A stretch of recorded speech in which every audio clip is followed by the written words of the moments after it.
Welcome to the deep dive. Today, we're looking at something really pretty stunning that's happening on the global economic stage. A major shift. Yeah, quite unexpected in some ways. Exactly. We're talking about how former President Trump's very aggressive trade tactics seem to be hitting a serious wall. Specifically, how Canada and Japan, two key U.S. allies, are pushing back hard. It definitely got people talking. So in this deep dive, we're going to unpack what just went down, why some are calling this a potential turning point for global trade, and importantly, what the real-time fallout looks like for the U.S. Okay. So let's set the scene first. We need to understand the thinking behind Trump's trade strategy. All those tariffs, what was the actual goal there? Well, the core idea, his argument was that the U.S. has been, taken advantage of for years. Right. Exploited. Exactly. Yeah. So by hitting imports from key countries with heavy tariffs, the thinking was twofold. One, pressured them into negotiating better deals for the U.S. And two, maybe even encourage companies to bring manufacturing back to the States. It was meant as a kind of economic muscle flexing. A pressure campaign designed to get allies and others to fall in line. That seems to be the underlying assumption, yes. That ultimately this show of strength would lead to, well, U.S. dominance in trade agreements. But maybe underestimating the reaction, especially from close allies like Canada and Japan. It seems the level of pushback we're seeing now, especially these latest moves, probably wasn't fully anticipated, at least not in this coordinated way. Right. And that brings us to the really interesting part. This pushback isn't just talk. Canada and Japan seem to be taking concrete steps.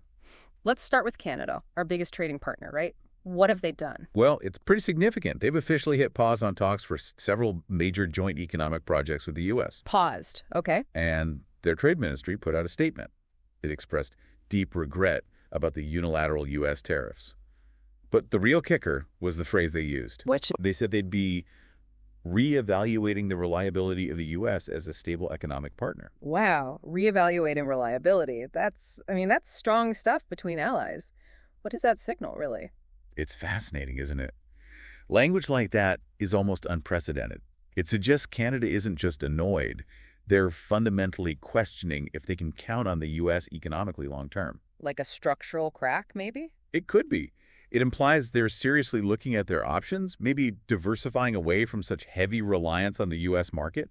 It hints at damage that might be harder to repair than, just a temporary spat. And Prime Minister Trudeau didn't mince words either, did he? No, he was very direct. He said, "We won't be strong-armed into accepting terms that hurt Canadian businesses and families. Friendship does not mean surrender." Pretty clear message. Okay, so that's Canada, but it wasn't just them. Japan also reacted. Yes, similar moves across the Pacific.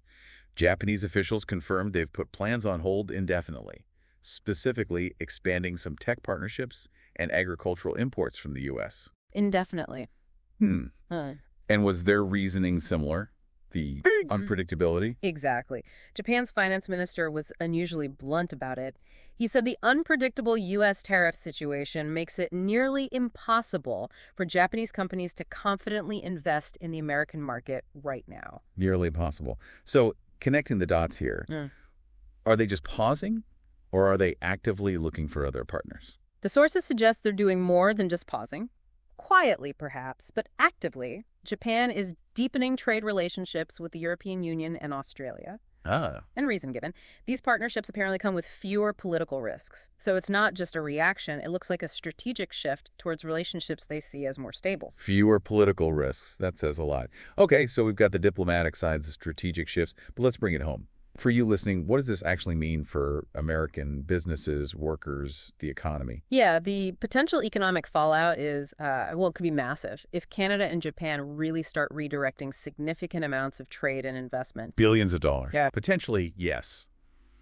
Billions lost for American farmers, for manufacturers, tech exporters, you name it. And it's not just theoretical. We're seeing it already. We are. Sources point to agricultural groups, especially in the Midwest, many in Trump's base, actually really sounding the alarm. Like what specifically? Things like soybean and dairy exports slowing down, machinery contracts getting canceled. You also have local leaders and cities heavily reliant on international trade, basically pleading with Washington to dial it back before the damage becomes permanent. And the worry is this is just the start. that other allies might follow. That's the risk analysts are flagging, yes. The U.S. could find itself increasingly isolated if this trend continues. And long term, what's the danger there? The really critical point is that these global supply chains, these trade relationships, they take years, decades even to build, once they're broken or rerouted. They don't just snap back easily. Exactly. They don't easily come back. Rebuilding that trust and those connections takes time, if it happens at all. It could mean a long-term disadvantage for the U.S. in global commerce. Okay, but there's another side to this story. Former President Trump and his supporters, they don't see this as a disaster, right? How are they explaining this pushback? No, they see it very differently.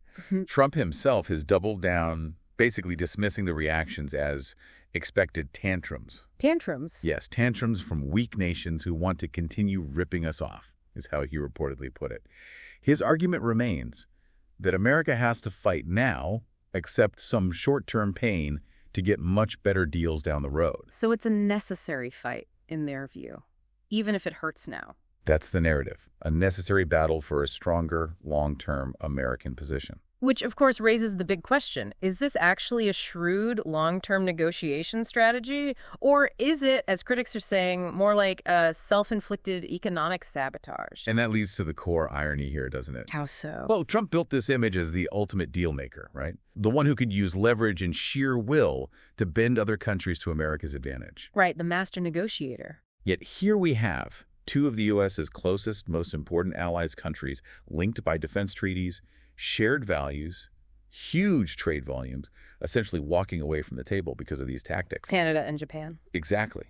That action itself, them walking away, arguably sends a more powerful message about the effectiveness or ineffectiveness of this confrontational approach than, any campaign rally speech could. So what seems clear from all this is that the consequences, the backfire, it's not just a future possibility. It's happening now. It is. Real time. Real consequences for businesses, for workers, for America's standing. And it leaves us and you with a pretty stark question as the global economy keeps evolving, doesn't it? Definitely. With new alliances forming, trade patterns shifting, the U.S. is clearly at a crossroads. Does it keep pushing confrontation, keep relying on tariffs? Or does it maybe rethink its approach? Look towards perhaps more cooperation in a world where maybe that offers a more stable, predictable path forward? It makes you wonder. Is there a clear plan in Washington to stop the bleeding? Or is this more isolated path the one the U.S. intends to stick with, regardless of allies' reactions? Something to definitely keep an eye on. Thanks for watching. Stay updated with Global Scope 360. Thank you so much. Subscribe to my channel and click the bell icon.